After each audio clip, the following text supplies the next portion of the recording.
This is the fastest way to make your logo look shiny.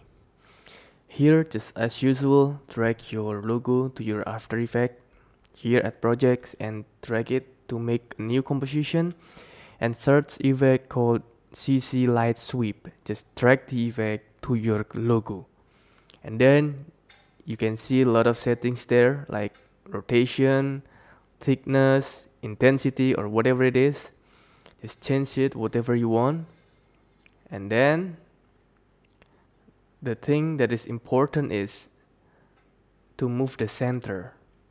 Here I move it to the edge and I choose the starting point, click the keyframe, and then choose the end point and move the center again like this.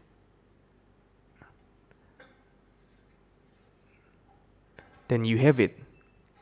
Here I want to change the background to black so you can see more clearly.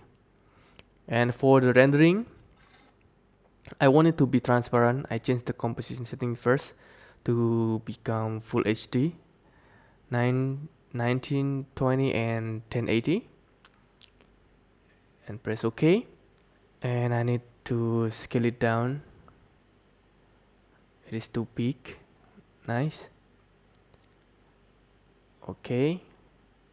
And then to render it in transparent, you go to composition, add to render queue, change it to QuickTime, then this RGB plus alpha.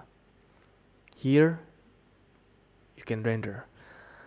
Press caps lock for better and faster render speed. There you have it.